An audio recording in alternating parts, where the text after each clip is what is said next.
And that draft, those are the maps that are in your packet today.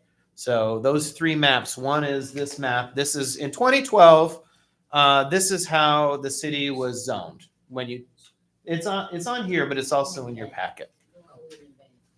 So I want you to be able to see comparatively what the 2012 zoning districts were. And then you can look at the future land use plan that we adopted last year, as well as this draft zoning map, where we're saying, when we are ready to adopt this zoning ordinance, we would recommend that you rezone to these classifications. And the memo that I prepared summarizes in the first bit. That's called Draft Map Amendments and Update on District Recommendations with Maps Attached. So in the diagnostic memo, we made some preliminary recommendations on what we should do with the district. At this point, we've gone through those recommendations. We've gone through them within the context of the ordinance, and we have some changes that we're recommending to the approach, and I would say kind of the next level of analysis for the proposed districts, and that's what is summarized in that first section of this ordinance, or of this memorandum. Pardon me. Now, so that includes incorporating resiliency objectives into the MU district. So the city has a mixed use district. That district is on this 2012 map.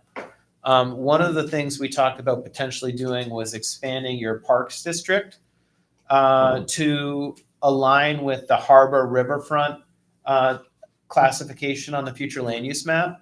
In reviewing the ordinance, I think the district that's best suited to actually develop the area that is called harbor riverfront is your mixed use district, because the public or the PR district that's in your ordinance is really not a district that's intended for any redevelopment at all.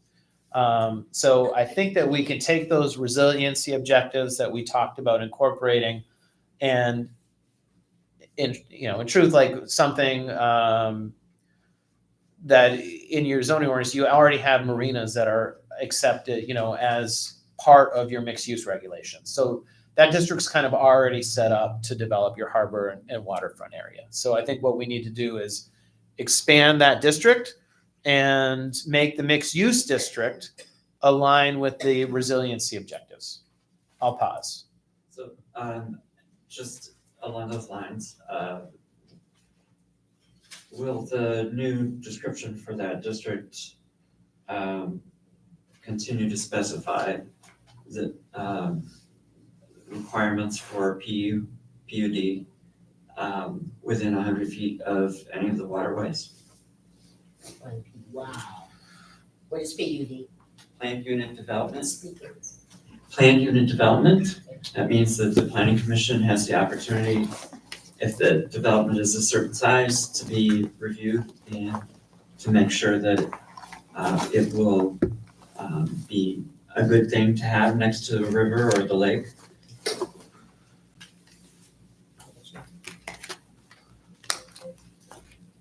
Can I ask a follow-up question, or do we want to pause on that or continue? Yeah, answer, then we can follow up. Well, my answer is I think this is the preference of planning commission. So my follow-up question is a PUD the best tool for development, or is it a higher level of review within 100 feet of water? And so I would say in your existing ordinance, that may have been a decision to ensure that you have that level of review, but is what you want is a more stringent level of review in 100 foot of the water, and would it matter if it was a PUD or another type of development?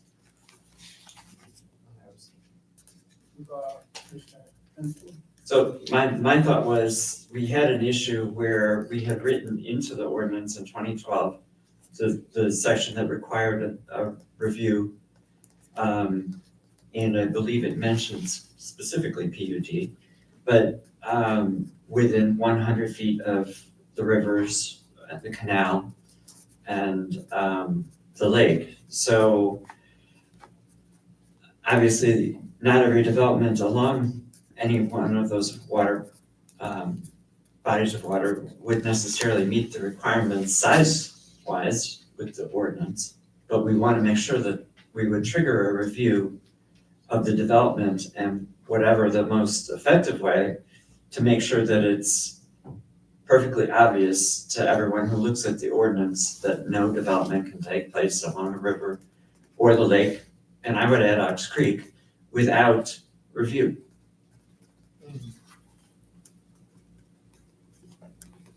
I'd like to add something right now. I can't make heads or tails out of this little map. Me either. We need something much larger. Yeah. So we can sit down, all gather around it. And as we talk about what changes we're gonna make, we have the existing document that shows what's existing now. We are attempting to change something, but what it is we want to change is simply a conversation. We need to be able to put something on paper so that we can say this will change that and vice versa. So we can talk to the citizens in the community where they can understand when Mr. Hensel makes the comment that he just made. There's a conflict with the 100 feet of the waterways with some of the existing maps, not maps, but the schedules showing what's there. And we need to clear that up. We also need to have the input of the people who live in the area as to how these changes are going to impact them. We don't have that information yet. This is a working session, but half the people here don't even know what it is that we're trying to do. And I understand that. I would suggest strongly that we get together with you and then sit down with the proper maps, reviewing what it is that we're attempting to change and why we think the changes are necessary. If not, we'll show up December not being much farther down the road than where we are now. We need much more input. Commissioner Marshall and Commissioner Adams. Just briefly, you mentioned the 100 feet setback from the river. We need to enforce that and not excuse it. There's been a situation that I'm aware of where it's been excused as opposed to being enforced. The other issue, I'm talking to the presenter as if he's done something wrong. He has not. If we've got this document on the first, we should have received it before now. Here we are in a position to make decisions or discussions, and we don't even know what we're talking about. That's not who I am. That's not who I want to be. And that's not who I will be. Honorable Chair. Mr. Adams. I want to thank my colleague for that because I really wanted to touch base on that as well as what you brought up. It's kind of hard to see. I mean, I'd like to see our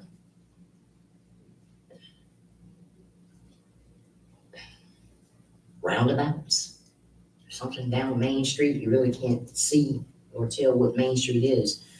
Do these over here, nothing explains mixed use. I want to thank Mr. Hensel, and I think we all should take this opportunity since we're now on YouTube, when we give abbreviations to explain what they are, so that those that may want it to be here and are not, so they have a better understanding of what those abbreviations are, as well as learning about how this commission here functions for a possibility of a future seat of someone out there that, some young leader that plans to come and apply for this board. We could use this as a learning tool every opportunity we get. we've been down this road before, and as Commissioner Marshall mentioned, our waterway, we will not go through that again. That was very stressful under a state of emergency of cutting the people off, the public off, access from the water in any way, shape, or form, regardless of who's developing what where. I too would like to see even more, since we have some more funding, if we could somehow draw some of our youth into this process. The last time something like this came up of the overall project of Harbor Shores, we were requesting a replication.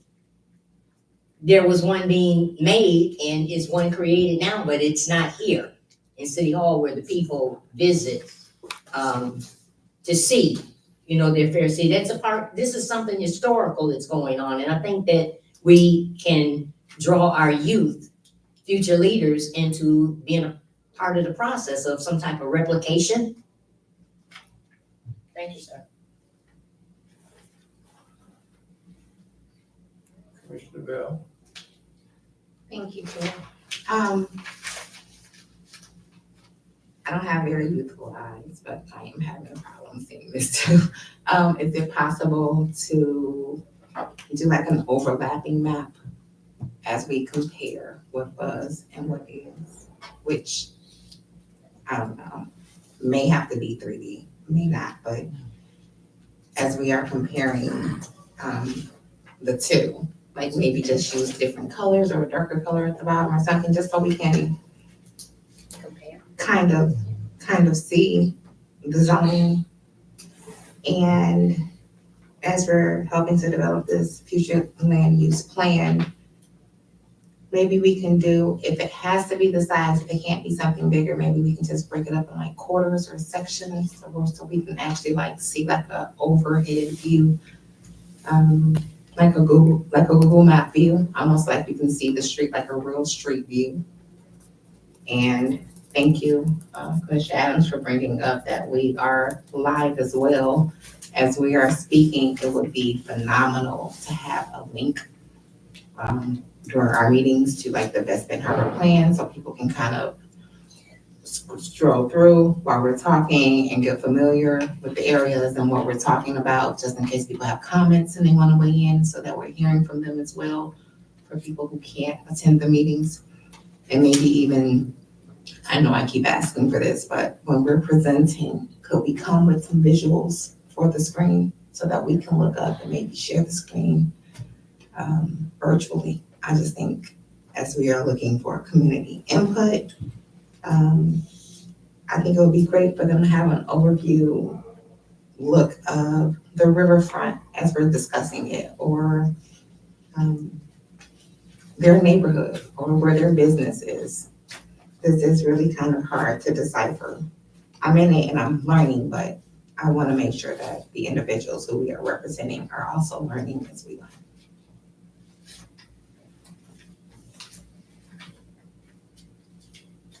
I like that overlapping to compare. Any more comments, feedback?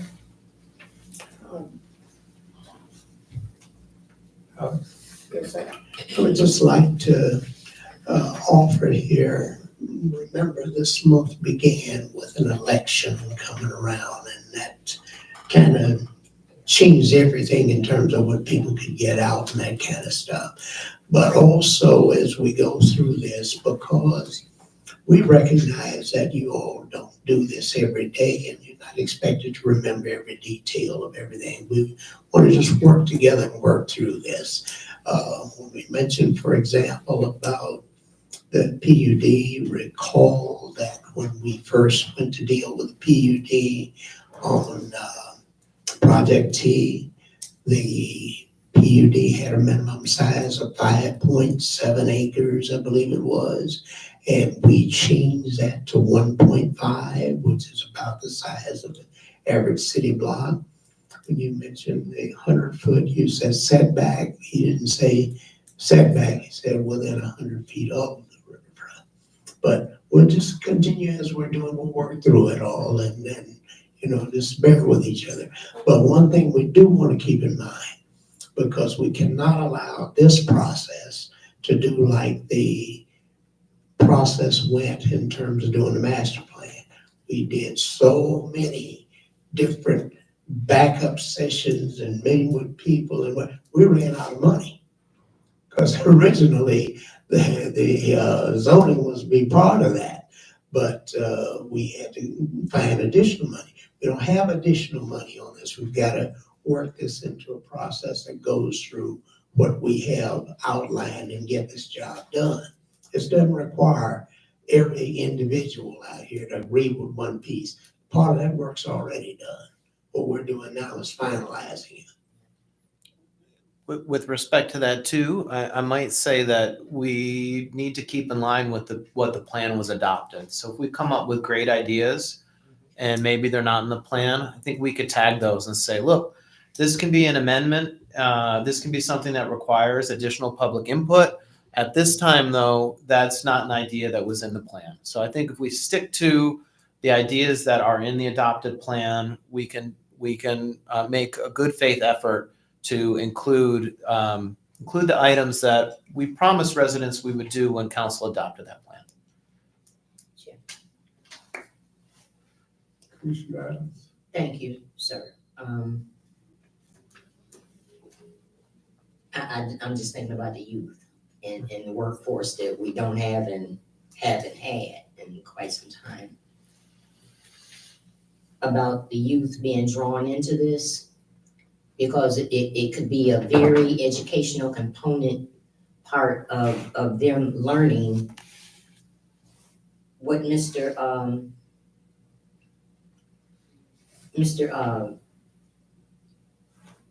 God, no, I didn't forget. Our master, master planning, Mr. Lipton. Thank you. They could actually learn something from him even. And I heard Mr. Little mention something about funding, and you were given extra funding, but there's other funding sources that if it's at all possible, we can secure some to draw the children in somehow, some way. Just a part of learning a skill. I'd like to see that. But my question is, as legislative chair, I had a lot of people coming through asking questions and things needed to be rezoned. And I'm sure you, Chairman Reed, probably remember some of those. Are those some of the things that we are taking care of to ensure that it's an easier process when someone comes forth and want to do a development, that you don't have to jump through so many different hoops? Right now, today, we're looking at the previous plan. Okay, We're looking at the current okay. master plan that we've just approved. We're looking at what ordinances or changes or zoning needs to be made in order to be able to enforce the new plan we come up with. Right now, we're putting together the diagnostics to come up with the data that we need to be able to determine what changes would be necessary. No reflection on you, Mr. Lippin. You've done your job quite well, and we're not dissatisfied in any way. But I had anticipated something closer to a finished document that we could go through and compare one to the other. Seeing how we don't have all of the necessary information required to reach that point, I'm not saying that we can't do all of this in December, but I don't think we're gonna be able to do it all today.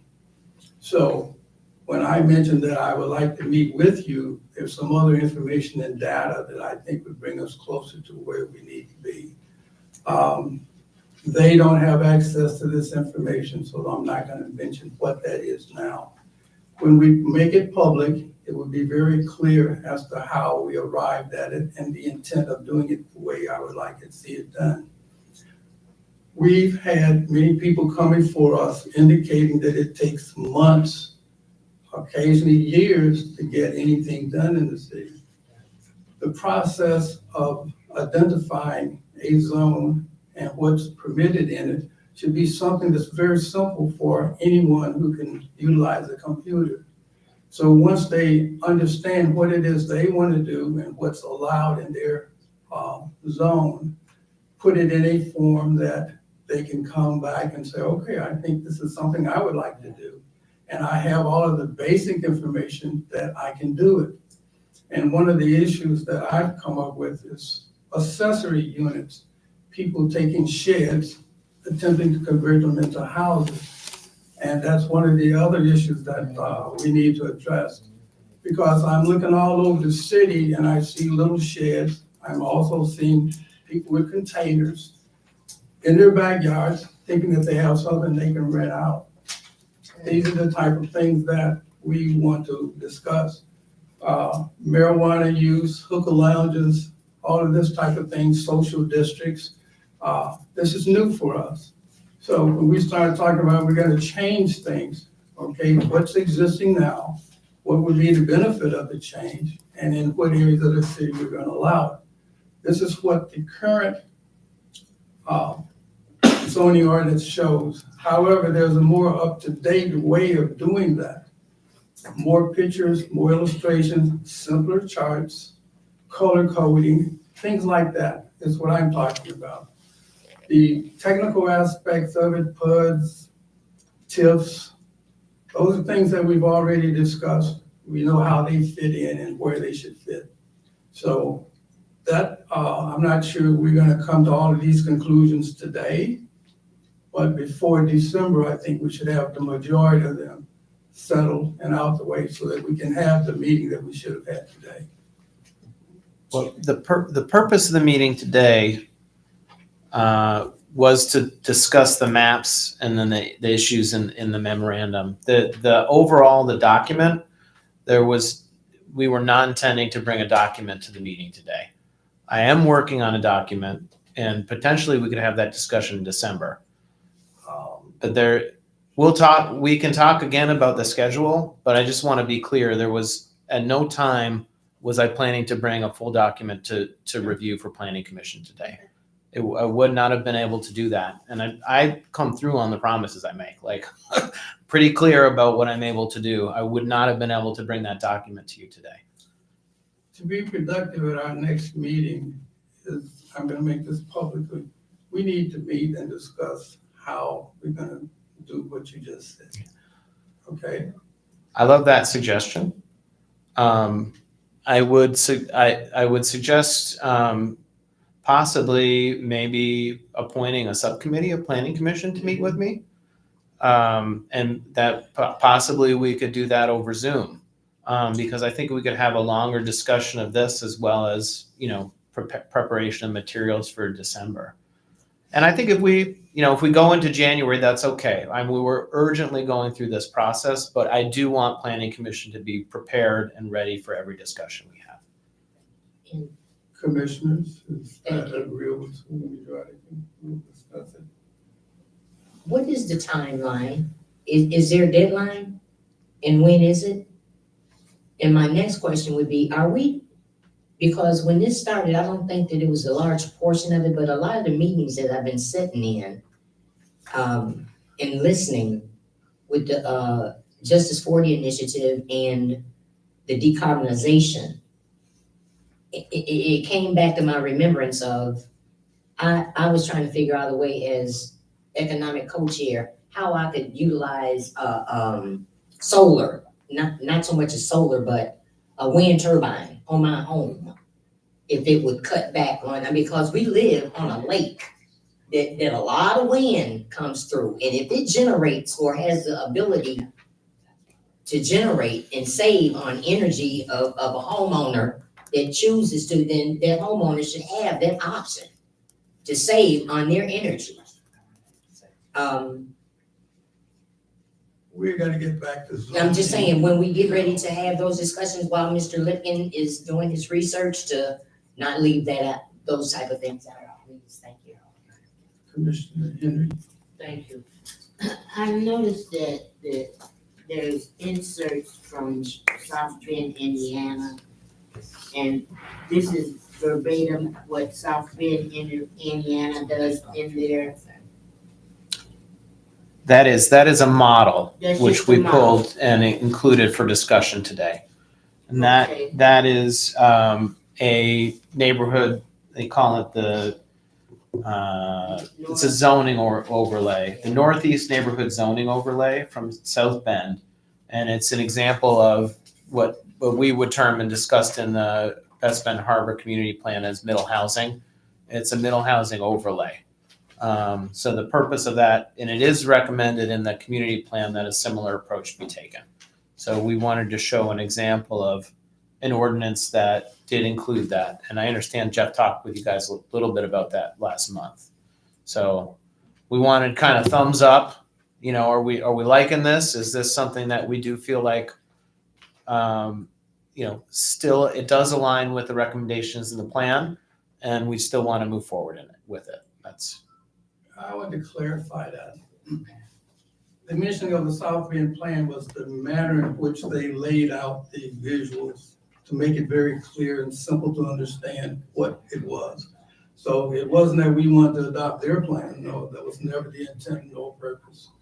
And the visuals that you have don't go into the same depth that the ones in the South Bend Plan. And this is what I wanted to bring to you all before we got too deep into this session. What they did about 3 or 4 years ago. And I'm not sure what the outcomes are or how successful that program is. But to make it simpler for the common person who decides they want to put an accessory building or an add-on on their property, they could go to the website of the city and get a pretty good idea about what they can do before they ever encounter any of the city officials. So when they do come to us, we are very clear about what it is they want to do, and we'll be able to be more efficient in how the process works. Less red tape. And actually, I mean, I must admit, as legislative chair, I did the same thing with the medical marijuana ordinance. I went to other cities to replicate what works and what wasn't. Before we start talking about a subcommittee, what is the point and what it is that we're going to do in this subcommittee that we're going to make it much easier for us to conclude or come to some type of balance by December? Now, we'll have to get together, determine what dates the majority of us can be together. You had one of the most beautiful maps of the city of Den Harbor. Oh, yeah. It was a huge map. I mean, I we still can have that really map. That's in see- Kalamazoo. Okay. Do we need to come all the way to Kalamazoo or did you No, bring it no, down? I could bring it down over here, yeah. Okay. Our own replication. We want to Hang start on building now. our own Hang on. replication. This is a working session. Let's work. Yeah. Mr. Little has indicated that we're way down the road. We need to simply begin to put the pieces together. I want to make sure that the entire commission is able to participate. If we need citizen feedback, we can readily get that. There are people, stakeholders, I like to call them, who'd be very happy to state what they think about what we're trying to do. Now, Sir, even if that's over the internet, as Commissioner we Bell will mentioned. discuss how we want to all come together to be as inclusive as possible. Okay? Keeping in mind, Thanksgiving will be the other excuse we'll be using for dragging our feet. Christmas and Christmas, Okay, and then the New Year.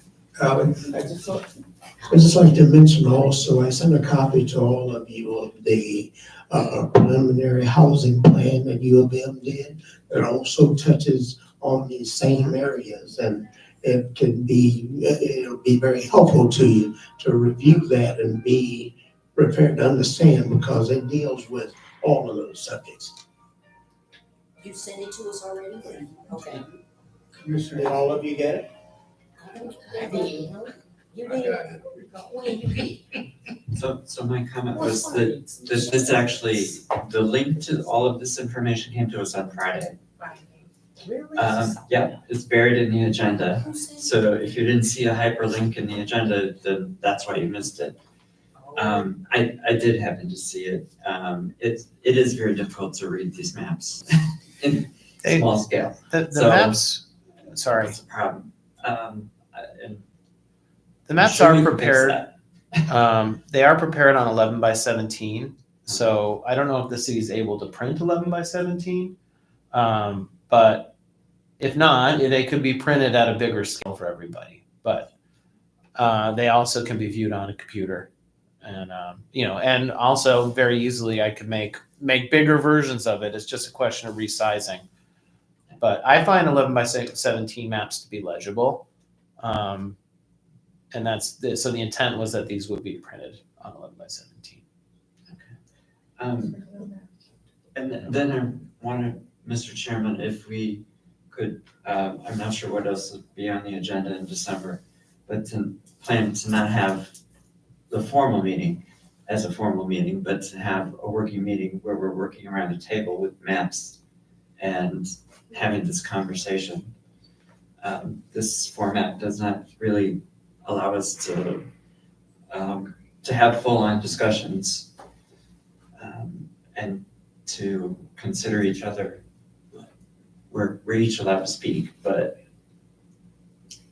there's not a lot of give and take among the members, which I think is probably going to be helpful for us to make some decisions to refine the language in the text amendments and to fully understand the maps. A subcommittee can put together the details of how we want to approach that. Okay, Do we want, Commissioner? do we want to give ourselves, a definitive date close? I was gonna do that before we leave today. I don't know, because we have Thanksgiving, Christmas, and then the New Year. And then Valentine's Day, come on. Halloween. Roundabout. That can be a discussion that we can make after we conclude with the update. Unless you all know what day. I'm available whenever you all are. As long as it's not a doctor's appointment, I can work it out. Can we come up with a date now, or do we need to confer? Oh.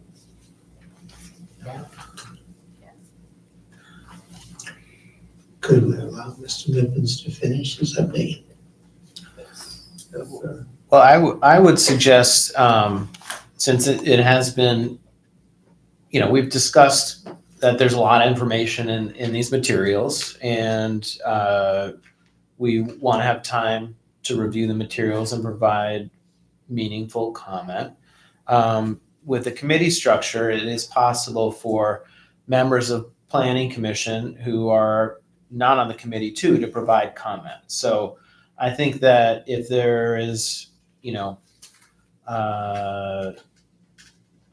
people are able to kind of review this packet, email whoever's determined to be the chair of a subcommittee any additional comments or questions, then those comments and questions could be the subject of our first committee meeting, which I think would be to, really check in on these materials as well as review the map in detail, the district changes and the purpose of those map amendments.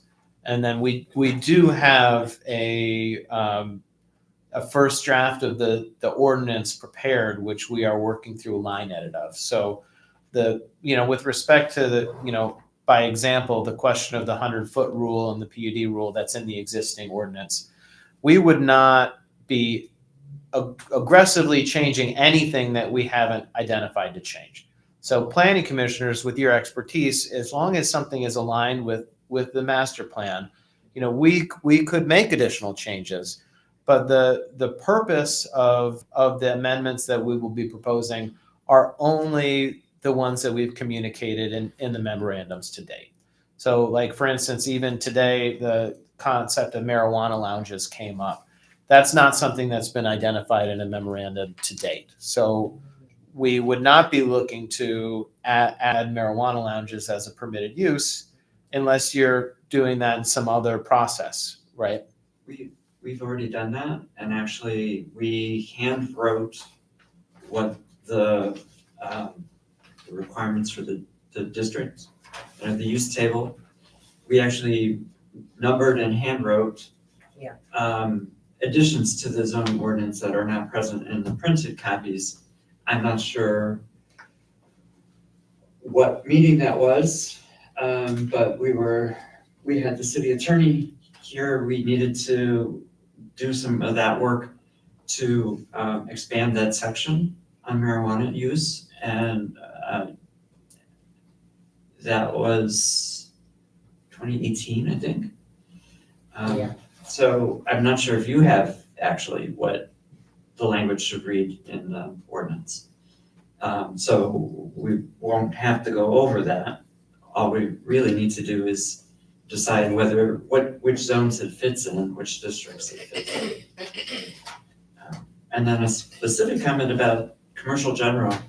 Commercial general in 2012, the way it was applied was to try to get development to happen more easily in the center of downtown. And to make it a little more difficult to develop in other areas of downtown, simply to try to encourage people to move to the center and to get some things done. So eliminating commercial general would be great. It's not really necessary at this point. I think we've made some progress. And also in the case of this one particular project, it added a layer of confusion. I wanted to say, in the mixed use zones, there may be some uses that we would want to take a look at restricting, because we can't quite predict how they would turn out. Combinations of things that might end up getting mixed up or attempt to be mixed up in a mixed development that don't seem particularly compatible. So maybe we can talk about what those might be. But things like, it seems to me, we can talk about it later. But anyway, that was my comment. I could just add one piece. One thing that's gonna be important here is that it follow to, as best we can, the outline of the master plan. In my discussions, for example, as late as the last 3 weeks with Mr. and Neagle, there was a concern about an area that is already there from the old zoning, next to where we're trying to put a housing development. And they're raising concerns about environmental implications and whatnot. And one of the things that I indicated to them is that in our master plan, we designed that there won't be any more of that kind of activity. So they don't have to worry about the future once we address what we're dealing with now, as far as having some kind of industrial that might be generating carcinogens or whatever else that might be blowing into a housing development. So that has significance that we, figure these things out and outline them in the plan so that they're there. I want to make it clarify something. We have all the pieces of what we need to do. We're trying to organize them in a manner so when we present them to the public, it'll be much easier for them to understand what it is we've done. So when they look at what the changes are, we can illustrate to them why we came to the conclusions we have. So as I indicated earlier, it's no reflection upon the work that you've done. It's that this session today, all the pieces of the puzzle are out there, and we're in the process of putting them all together. Commissioner? Thank you, Honorable Chair. I want to go back to something that you stated earlier about container homes and something that Commissioner Hensel brought back to remembrance of the containers that came up about utilizing them for businesses in the downtown area. I would hope that Because I've seen some and they're beautiful when they're done right. That I don't think that we need to close off residential container homes for residential. I don't think that we need to cut it off from downtown usage either. Because if they're done right, developed properly to beautify as opposed to just setting something down and just, calling it a thing or a business. And absolutely not in the back of a home as a piece of rental property, no. No, but I would hope that we would stay open to container being used in residential area as well as downtown.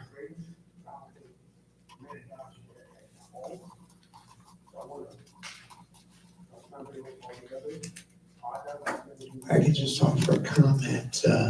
We look at those things, I would hope we would think about if we're gonna have something like that, to be in an area where it's contiguous. I don't see, so I don't want a container next to my house, say it like that.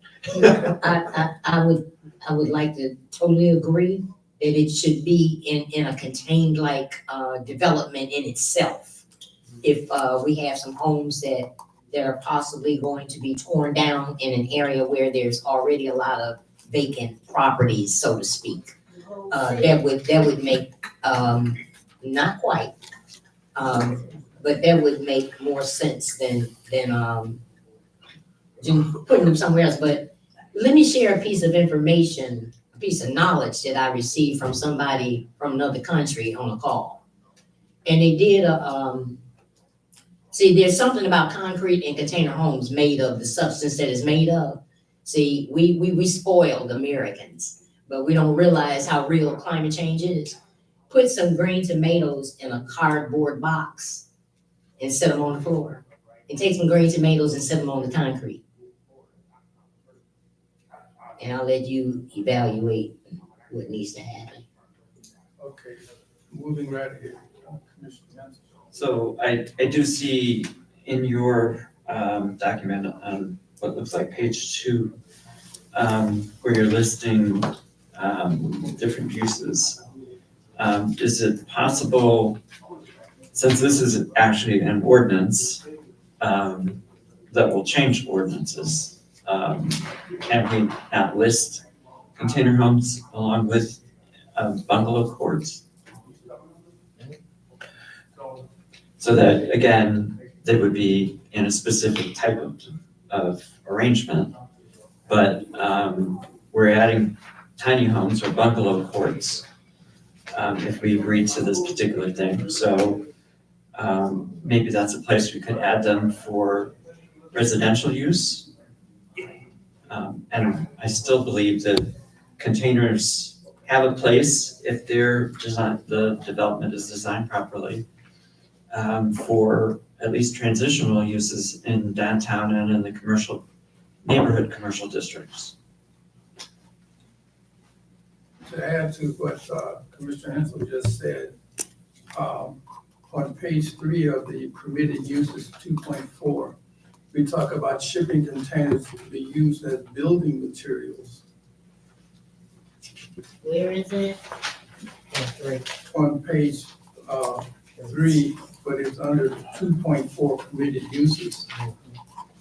A tiny home using the structure of the container can be acceptable in many ways, but they are shipping containers. They look like shipping containers. So keeping in mind that property values are based upon neighborhoods and how you group together. So these were some of the things that we want to take a good look at. And when we start talking about accessory dwelling units, we have to ensure that they meet the building code and are necessary to, or are accessory to principal structures. In other words, you don't set a shipping container out on a lot and think that that's a resident.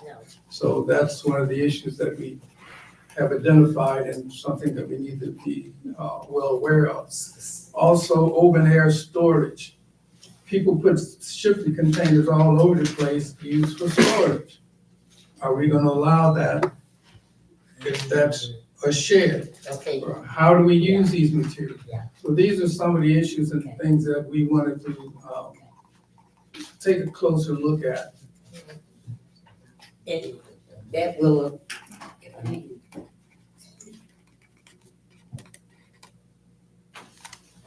Yeah.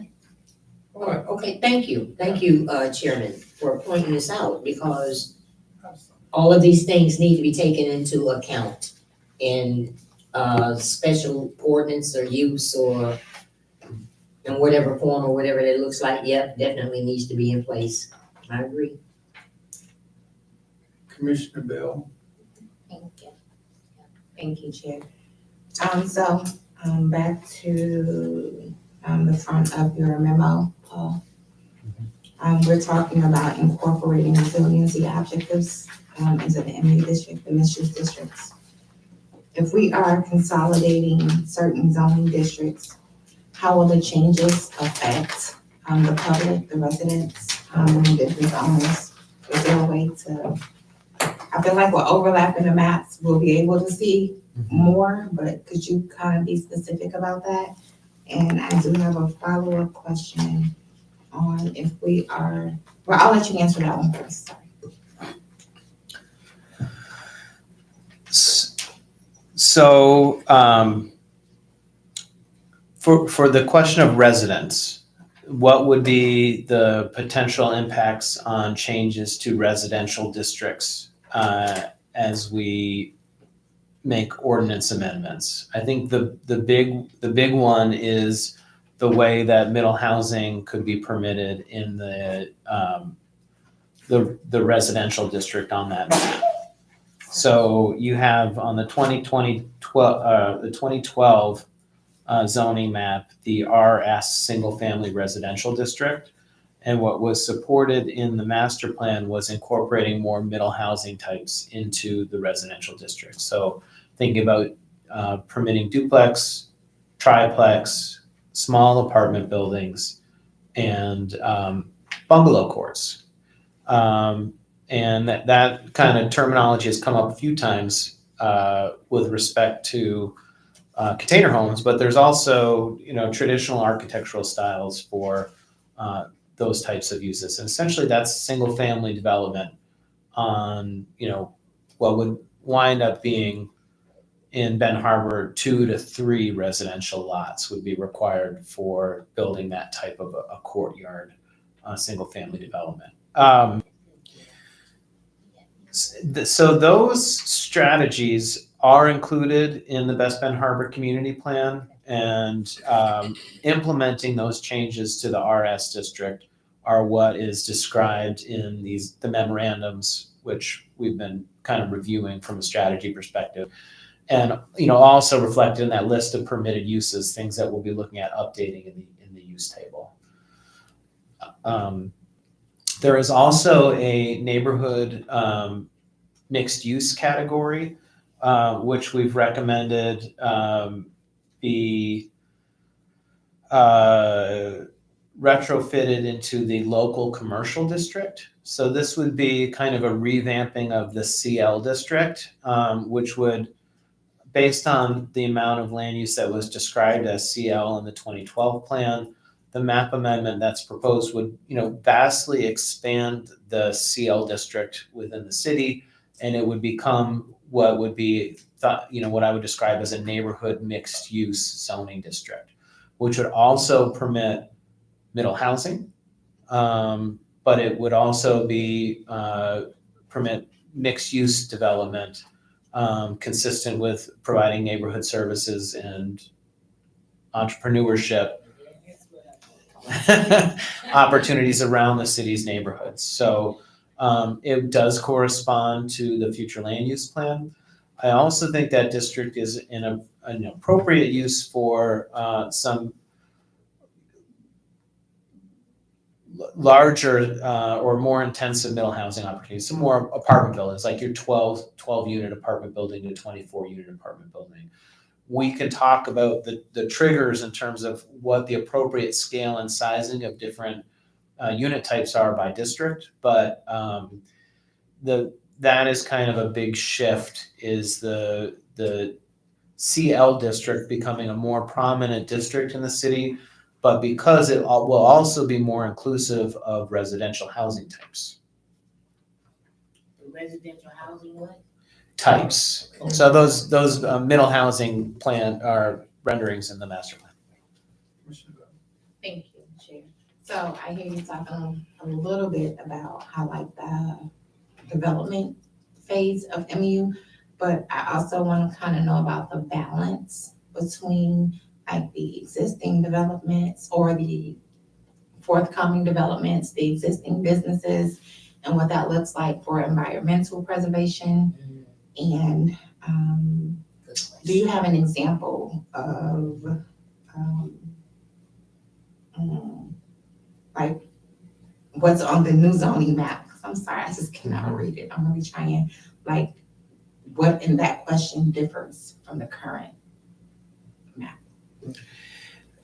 Yeah, that's kind of what the first part of that memo is outlining. So when everyone has an opportunity either to look at an 11x17 map or kind of compare it on your computer with the memo, that first section of the memo is kind of summarizes some of those big picture changes. But I think that they align with the future land use plan. So I would say start by looking at the future land use plan, even maybe pull up the master plan again and refresh your memory on that section. But that future land use map describes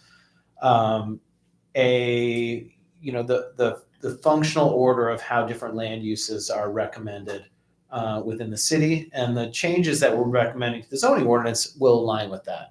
And some of the key changes, one of the bigger one, Alex has already talked about, and that's a good portion of what I would describe as being downtown Benton Harbor is zoned industrial.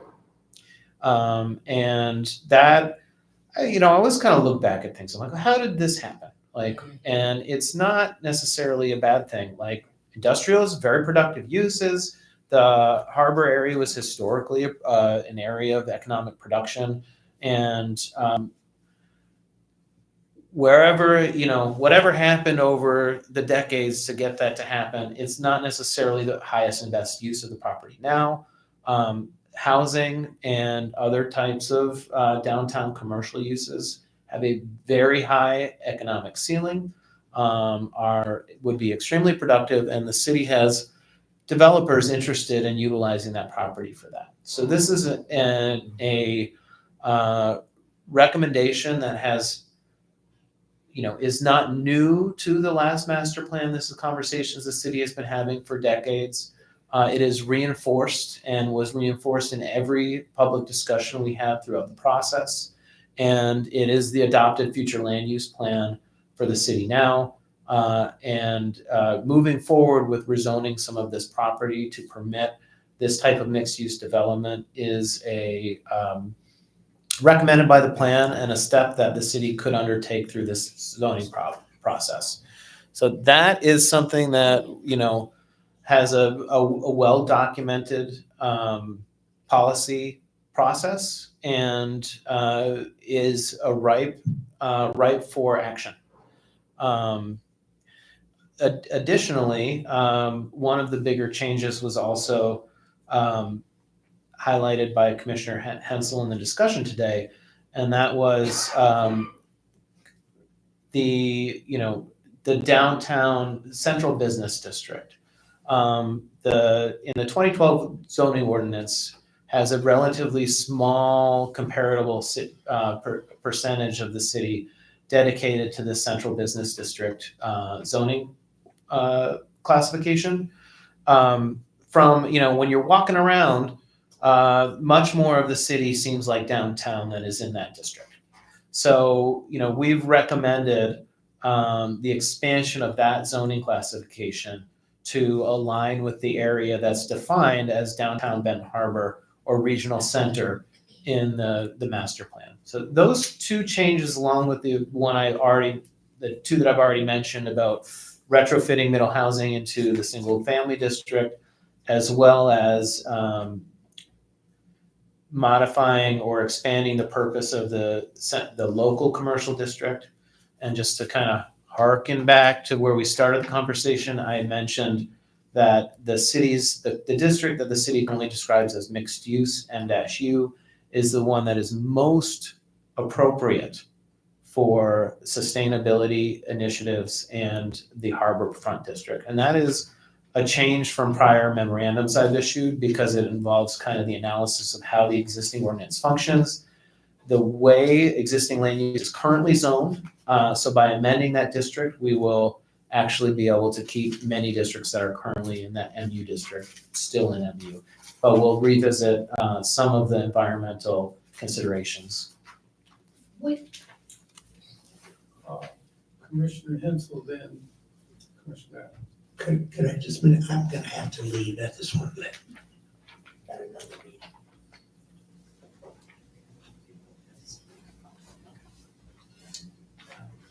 So, it's kind of a change in subject, but on page 12 in the parking ordinance, caught my eye, and this is important because it connects up with this discussion about mixed use. Page 12, where it says model overnight parking amendment. Am I reading this wrong, or does it say that there won't be any overnight parking on line number 3? That's what it says. And if we're going to meet our density goals and have enough parking for the residents that we hope we will have in areas, we're going to need to have on-street parking so that we can use the square footage of the lots for the buildings. And also to avoid tearing buildings down and creating parking lots, which are not productive economically for the city or anyone else when we have miles of street that can be used and should be used not only for parallel parking, but especially in some of the areas where the streets are exceptionally wide through downtown, angle parking. We would gain parking, I think, at the end of the day, if we put that use to all the streets, the numbered streets. Commissioner Adams? Thank you, Chair. Angle parking, we tried that when they were working on Main Street. That's when that should have happened. Because we lost a lot of everything. And it would have slowed down traffic coming through that they could browse and peruse to see our empty lots. But anyway. Anyway, the residents that do live downtown, just like we give a pass to Benton Harbor residents for the beach, those same residents that actually live in our downtown area could have such a thing. But in the wintertime, they want to be maybe in the parking lot where there was discussion about putting paid meters, but again, they wouldn't have to because they're downtown residents. Snow plows would need to be able to get through. So just doing things that make sense, I'm thinking. My question becomes, I visited this, it's been 20 years, 22 years, and the same conversation still happening, but I heard Mr. Lincoln mention it, and even then, there were a lot of stakeholders at the table. There were a lot of stakeholders at the table that actually agreed that the downtown area should remain mixed use. And it was easier to go back and do a thing as opposed to putting a specific anything on it that would make it harder for a developer or business owner to have to go through it, hoops and red tape that we're trying to eliminate, if that makes sense. So my question becomes, in the midst of all of this, to eliminate even more red tape, when you were describing to Commissioner Bell about housing and its different formats, what part of the process in all of this is our code enforcement officer playing? Because that is very important. If we're putting ordinances and maps and everything on our site, and me, I'm a developer, and I come forth and I'm looking to see exactly what I need to do to have all my ducks in a row to keep from jumping or coming down here fussing at elected officials. Because those two things that's going on here work hand in hand together. Is the code enforcement officer working with you? Because if I'm building a house, I need to be able to look on the site and see that, okay, I need to be this much footage from this portion of the sidewalk, this much portion back from the sidewalk, you know what I'm saying? Is that happening? Where is Benton Harbor code enforcement in all of this endeavor of our master plan and ordinance updates? I hate to bring this up, but several members of the commission have to leave. So we're gonna no longer have a quorum. Can I get an answer to So if that? there's anything that we need to vote on or move, Did we get our subcommittee set up? not yet. Don't believe Now, it. what you were talking about is code enforcement. It was a question, because they go hand in hand. If I'm a developer and I want to build, I should be able to look on the site and save myself from coming down here too many trips, wasting gas, putting more fumes out into the atmosphere. That's what I was suggesting when I was talking with you all about the format of the tables, pictures, you know, the procedure. Everything is basically pictures instead of all of the written legal language that we normally have to put up with. But those were some of the things that I found in the South Bend zoning ordinance, the use of pictorials to demonstrate what it is that they're trying to do. So the answer to your question is that the ordinance is enforced by the code enforcement. They go out and make sure that you do that. These are the people that say yea or nay if it comes to compliance. So you Okay, have but an maybe- ordinance, now how do you, Is that it's too? basically, they are, I won't say Wait a the minute. police of the ordinance, but that's basically what they do. They go around and make sure that everybody's complying with Okay, the. did I hear you say two different things though? Code enforcement and Compliance. compliance. Okay, so let me rephrase my question very quickly. Because if they are two different things, then all three need to be working together. And them in the midst of out in the community doing their code enforcement tasks at finding people that they find are breaking the ordinances or city laws or what have you. It's their task to have a list of developments that's going on and stop and check. And then let them know. I mean, but anything that I want and need, I should be able to find it on the site to make sure that when that code enforcement officer or whoever comes by, that I'm in compliance. This is Whatever where that your ordinance building is. permits come in. So when they're applying for a permit, they're given a review of whatever it is they want to do. And then they say, okay, everything matches. You got a permit, you can proceed. Okay, that's happened to If I some may, people. through the chair, Yeah.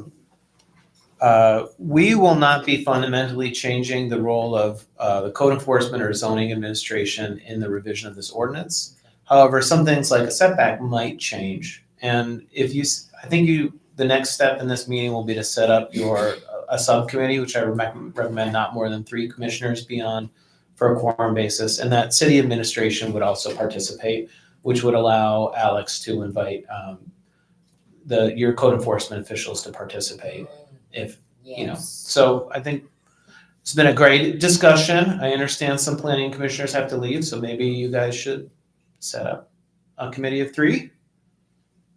Mr. Chair, excuse me, I have to leave. I I would be volunteer. interested in serving on that. Okay, Mr. Hensel wants to be on that. I volunteer. Commissioner Bell and Commissioner Henry. I volunteer. Okay, we have our subcommittee. We have our subcommittee members. I, of course, will be there as oversight. So it's open to the public? Is that a quorum? So it's open to the public? 4 is not a quorum. Oh, Okay, so is that a committee that will be open to the public? all meetings are open to the public. I actually, a subcommittee meeting is not necessarily. Right. That's Yeah. why I was asking. But if it's held in this chamber, it's gonna be YouTube for everybody to see. That would be So if you wanna hide it, go in the basement It's called transparency. and hide. It's called transparency. The chair, will you chair the committee? Would that be the normal practice, or would you No. appoint another chair? Yeah. He's the chair. Well, The chairman is usually the yeah. participant of these But he's, clubs also. So I'm ready to go home. the reason why I'm asking is to answer this question. Any format you decide, if you want to set up a workshop and have it be public, you can do that. So there's no reason why we couldn't do that. It's just since we don't have a quorum, we wouldn't be required to do it in that manner, which could allow us to do like a Zoom meeting or be a little bit, Oh, I like um, Zoom. a little bit easier, you know. I like the Zoom chair. Since we only have 5 members left, and I think we're about to lose another, I make a motion that we, Is there something we need to, Do Make we a get to decision let on? them have we got 3 citizens. yes, we let's, had public comments Oh, we did? before you arrived.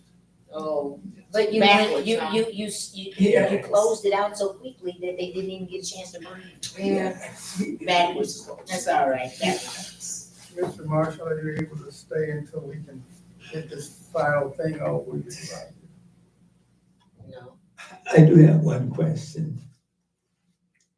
We've been discussing this for better than an hour. What are we gonna do with it? We have all the pieces we need to put them together in some type of coherent form so that when we come back to meet in December, we'll have everything laid out in a manner in which all of us can readily understand. We will have looked at the visuals, the pictures, compared with what some other successful communities have been able to do.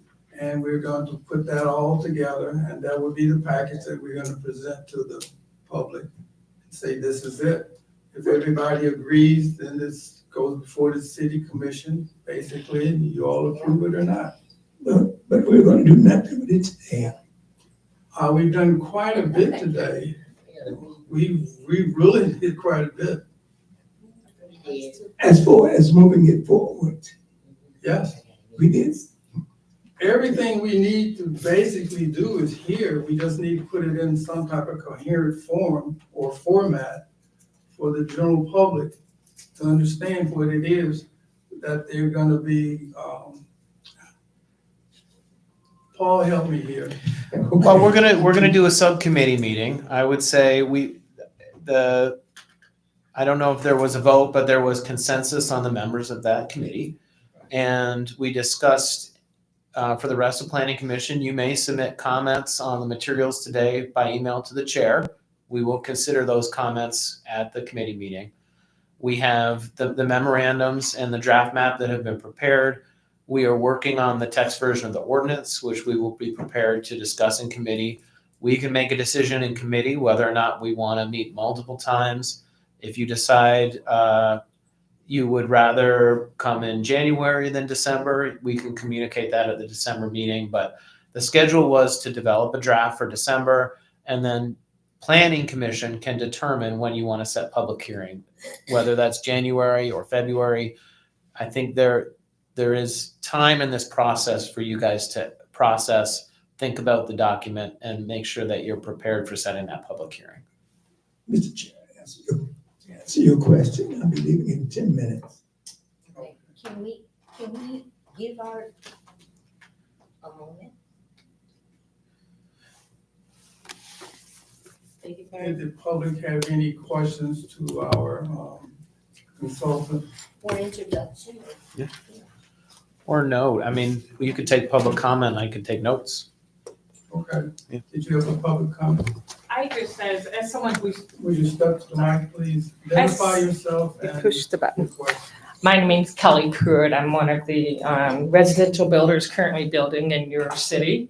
And a lot of your plans that are coming up, especially if you look at this South Bend model here, some of the building materials we are currently using are not included in this. So I would ask that this committee look at that, maybe pass by the house that we're building, because this does not allow for the fact that we put a completely metal roof on, complete metal siding on. The other thing is consideration for, we ran into a lot of problems with code compliance due to your city ordinance related to porches. We were going to do a covered porch and had to remove the entire thing because we were 8 square foot bigger than what it says. So just looking at that covered porch portion of your ordinance, it allows for a 40 square foot covered porch right now. Most of your houses in this city have larger than 40 square foot porches at this time. So we were trying to blend into the community with us building a metal house, and ended up now the house looks flat on the front. So we are going to plan on putting an awning, which would still be within your code compliant, but just looking at some of the up-to-date building materials, such as you were talking about containers. We're not planning on containers. That is an up-to-date type thing.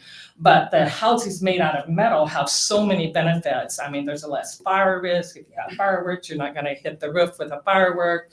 A house on fire next to it's not going to burn as easily. That metal house is not going to burn as easily. So it's just part of that planning committee, look into some of those other materials versus what's just written in this South Bend model. Wow, I thank you. Wow. want to indicate to you that I did not introduce the South Bend model. I was just looking at them. Yeah, I have a copy of it here. I'm gonna share with them after we dismiss or whatever. But, the specifics will be strictly for Benton Harbor. It won't be for anybody else. But it has to be simple enough where that the average person can go to the city's website and get all of the basic information that they need. And this is what we're looking for. Also, you have to be aware that outside builders will want to come into the city. If you look at all the municipalities around us, they were running out of space. They're looking at us. We're sitting right in the middle of everything. So in order to continue with the road that we're on, there needs to be some clarity in the existing zoning. Yes. So when you make the changes, it has to be simple enough where that anybody, basically can take a look at it and decide whether or not they can use their backyard for accessory building. I can add a second floor, I can add an awning. What about a coach house? Cars, living space on the top. Kids don't want to leave, but you don't want them in the house anymore. Well, Yeah. put them out in the backyard. Still keep an eye on, hey, cut all that racket out, it's midnight already. So we understand that. But we're looking for entrepreneurial opportunities for the young people. We're looking for the unions to come in, apprenticeships. Young people can build the houses. We're looking at incremental building for downtown. You start off small and you work it up. We want people who live in the area to be able to, the people who work in the area can live in the area. So we're looking at workforce housing. When you want to bring multi-family units into single-family areas, you're gonna get a lot of people that don't want apartment buildings down the street or in the backyard. So we have to be careful how we look at affordable housing. What is that? What do you mean by affordable housing? Mhm. So we talk about market rate housing. What's that? What's subsidized housing? All three are not the same thing. So these are the things that we have to look at. So if you're gonna put together a document that somebody can come, click on a website and answer all of those questions, how do you lay that out? And that's what I've been very much concerned about, is that our current zoning ordinances have to be interpreted by somebody on the city staff. And here we go. Yeah. And if you've been down there, I think you understand what I'm trying to say. So it's not that we want to stop you or prevent you. We want to make sure it's in alignment with the master plan. The master plan is not to govern, but it's to direct us all in the same direction. It's generated by the people who live here. So how do you enforce it? Code enforcement. And that's where we put together the code that the people are gonna be governed by. Chairman, if I may, Yes. Ms. Kelly shared some very valuable information. And to have someone, maybe not her, I don't know, On your committee, some, that part. on your that part. subcommittee. Because I don't think you know exactly who we have sitting here, but she's very knowledgeable about these things, and to have someone like her that plans on staying around in Benton Harbor and continuing developing, as well as helping to train the youth, and we got some plans. But she's needed. She's needed, and if you ride by there and you see where this house is sitting, but it looks flat. It's not as appealing as it should Without be, that porch. being on one of our main major streets. And it needs to be fixed, and we need to be working with them, period. The original plan would have allowed that to not be a Wow. flat front, but then we ran into code compliance for the size of your porch. The subcommittee will look into all of these issues that we brought. I have my notes, we have our minutes, we have you all's input.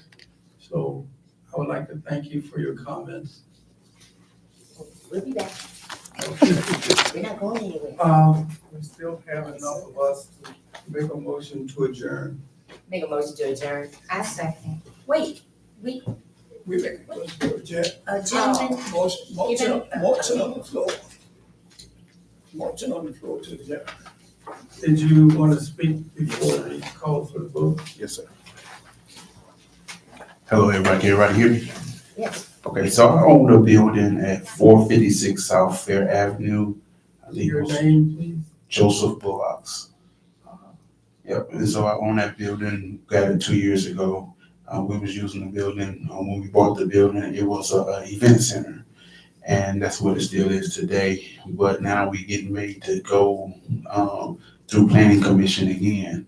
So we want to add a kitchen into it and just, use it for restaurant use. So we just trying to figure out, why do we have to go back to planning commission for, nothing's not changing. The zoning's still the same, the use still the same, the parking lot's still the same. And why do we have to go back to planning commission that the plan was already approved for it? Okay, the motion on the floor right now is to adjourn, but if you're willing to stick around, I'll talk to you, okay? motion to adjourn. Call the roll, please. Commissioner Adams, Yes. Commissioner Bell, Yes. Commissioner Henry, Yes. Commissioner Marshall, Yes. Chairman Reed. Yes, Motion carried. okay, we're adjourned. Let's start with. You did this. Go on. Thanks, Rob.